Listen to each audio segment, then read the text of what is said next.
Bismillahirrahmanirrahim. Assalamualaikum warahmatullahi wabarakatuh. Selamat pagi teman-teman semuanya. Saya Hidayatullah. Saya dari Universitas PTIQ Jakarta, jurusan Pendidikan Agama Islam. Saat ini saya semester 6, kelas A, non-reguler. Non-reguler itu kelas karyawan ya. Kalau di Universitas PTIQ itu non-reguler itu kelas karyawan. Oke, baik. Di sini saya akan menjelaskan tentang Al-Quran dan hadis. Bagaimana sih Al-Quran diturunkan? Apa aja sih macam-macam hadis? Oke, kalau begitu mari kita bahas yang pertama.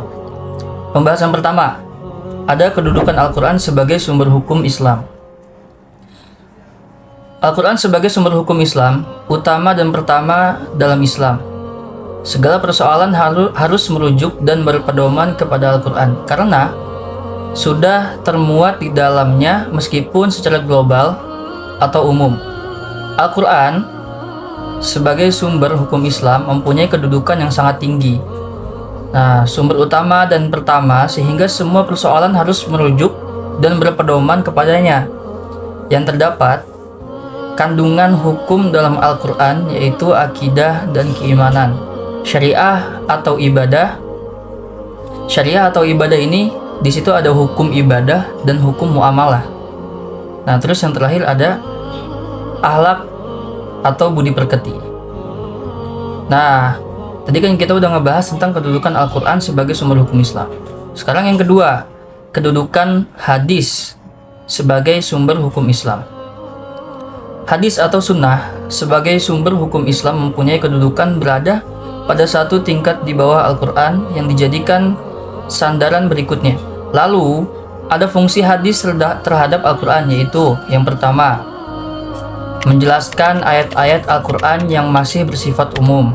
Yang kedua, memperkuat pernyataan yang ada dalam Al-Quran. Yang ketiga, menerangkan maksud dan tujuan ayat yang ada dalam Al-Quran. Yang terakhir nih, yang keempat, menetapkan hukum baru yang tidak terdapat dalam Al-Quran.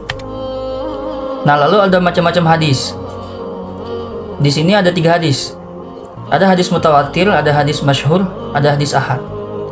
Nah, oke, sekarang pembahasan yang selanjutnya, yaitu tentang sejarah Al-Quran. Pengetahuan dimulai ketika Al-Quran yang berada di Lauhil Mahfuz diturunkan ke Sama'ad Dunya, kemudian diturunkan kepada Nabi Muhammad SAW melalui perantara malaikat Jibril secara bertahap kurang lebih selama 23 tahun. Dimulai ketika Nabi Muhammad SAW berusia 40 tahun pada 610 Masehi. Pada saat itu Nabi Muhammad SAW berada di Gua Hiro, didatangi oleh malaikat Jibril yang membawakan wahyu pertama kepada Nabi Muhammad SAW. Ayat yang pertama kali diturunkan adalah surat Al-Alaq ayat 1-5.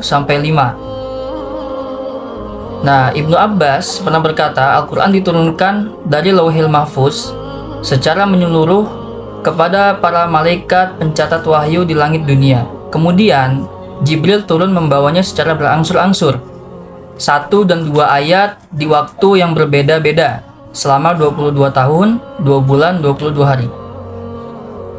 Tetapi secara keseluruhan terdapat keserasian di antara satu bagian dengan bagian Al-Quran lainnya. Khalifah Abu Bakar As-Siddiq memerintahkan Zaid bin Sabit agar memimpin proyek pengumpulan Al-Quran tersebut. Setelah Nabi Muhammad SAW wafat, banyak penghafal Al-Quran yang gugur dalam perang Yamamah yang menimbulkan kekhawatiran akan hilangnya Al-Quran. Lalu kemudian Umar bin Khattab mengusulkan kepada Abu Bakar untuk mengumpulkan ayat-ayat Al-Quran ke dalam satu mushaf. Lalu Zaid bin Sabit bersama timnya mengumpulkan ayat-ayat Al-Quran dari berbagai sumber yang telah dihafal oleh para penghafal. Oke teman-teman, kita lanjut selanjutnya, yaitu kemukjizatan Al-Quran sebagai kalam Allah Subhanahu wa Ta'ala yang tidak didapat oleh siapapun, kapanpun dan dimanapun. Hal ini dikarenakan Al-Quran merupakan kitab suci yang dijamin keotentikannya sampai akhir zaman. Lalu Mustafa Muslim merinci aspek-aspek kemukjizatan Al-Quran kepada beberapa aspek i'jaz. Ada 4 i'jaz. Ada i'jaz al-bayani, ada i'jaz al-ilmi, ada i'jaz at-tashri'i, ada i'jaz al-ghaibi. Kita bahas satu persatu. Yang pertama ada i'jaz al-bayani, yaitu kemukjizatan Al-Quran dari aspek kebahasaannya. Lalu ada i'jaz al-ilmi. I'jaz al-ilmi itu kemukjizatan Al-Quran dari aspek isyarat ilmiah. Lalu ada i'jaz at-tashri'i.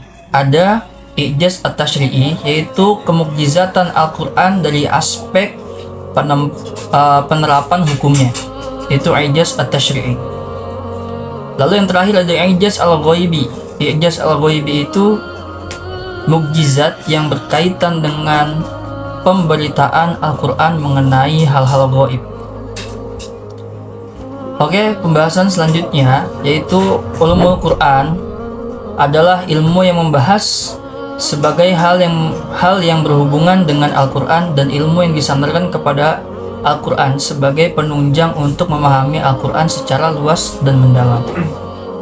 Lalu apa sih ruang lingkup ulumul Quran itu? Nah, ruang lingkupnya itu semua ilmu yang berhubungan dengan Al-Quran, berupa ilmu agama dan ilmu i'rab Al-Quran. Lalu, Ramli Abdul Wahid mengatakan bahwa segala macam pembahasan ulumul Quran kembali kepada beberapa pokok persoalan. Ada pokok persoalan nuzul, ada persoalan sanad, ada persoalan adad qiraat, ada persoalan yang menyangkut lafal Al-Quran, yaitu gharib. Ada persoalan makna Al-Quran yang berhubungan dengan hukum. Lalu yang terakhir itu ada persoalan makna Al-Quran yang berhubungan dengan lafal. Nah, pembahasan selanjutnya kita lanjut, yaitu macam-macam metode penafsiran. Nah, metode penafsiran atau tafsir itu ada 4. Ada tafsir tahlili, ada tafsir ijmali, ada tafsir muqarron, ada tafsir maudu'i. Nah, yang pertama itu kan tafsir tahlili. Nah, tafsir tahlili itu adalah metode menafsirkan Al-Quran yang berusaha menjelaskan Al-Quran dengan menguraikan berbagai kosakata yang menjelaskan apa yang dimaksud oleh Al-Quran. Itu tafsir tahlili. Lalu yang kedua ada tafsir ijmali. Nah, tafsir ijmali itu berbeda dengan tafsir tahlili. Kalau tafsir tahlili tadi itu menjelaskan Al-Quran dengan menguraikan berbagai kosakata, tapi kalau misalnya tafsir tahlili, tafsir ijmali itu metode yang digunakan untuk menafsirkan ayat-ayat Al-Quran dengan cara mengemukakan makna global atau umum. Nah, itu tafsir ijmali. Lalu ada tafsir muqarron. Tafsir muqarron ini adalah penafsiran Al-Quran dengan cara menghimpun, mengkaji, meneliti, dan membandingkan pendapat sejumlah penafsiran mengenai ayat-ayat tersebut. Yang terakhir ada tafsir maudu'i. Kalau tafsir maudu'i itu adalah menjelaskan ayat-ayat Al-Quran yang mengenai satu judul, topik, atau sektor pembicaraan tertentu. Nah, kita lanjut pembahasan yang terakhir nih, yaitu tentang ulumul hadis. Nah, ulumul hadis itu ilmu yang mempelajari hadis dari segi aspeknya. Mulai dari apa? Mulai dari penilaian, pengumpulan, hingga penjelasan konteks dan penerapannya. Makanya ulumul hadis itu dibagi ada beberapa cabang jadinya. Ada yang pertama itu rijalul hadis, ada al-jarh wa ta'dil, ada tarikh ar-rummah, ada ilal hadis, ada nasikh mansukh, ada asbabul wurud, ada gharibul hadis, ada at-tasrif wa ta'rif, ada mukhtalaful hadis. Itu yang terakhir. Yang terakhir itu mukhtalaful hadis. Oke, mungkin cukup sekian pembahasan kita untuk hari ini. Mungkin akan kita lanjut ke video selanjutnya. Mungkin nanti akan mengenai hal-hal yang lain di luar Al-Quran dan hadis. Oke, mungkin cukup sekian pembahasan kali ini. Semoga ini bermanfaat bagi teman-teman semua yang mendengarkan. dan mudah-mudahan teman-teman yang mendengarkan diberikan kesehatan oleh Allah Subhanahu wa taala. Terima kasih teman-teman yang sudah menyaksikan, kurang lebihnya mohon maaf. Billahi taufiq wal hidayah. Assalamualaikum warahmatullahi wabarakatuh.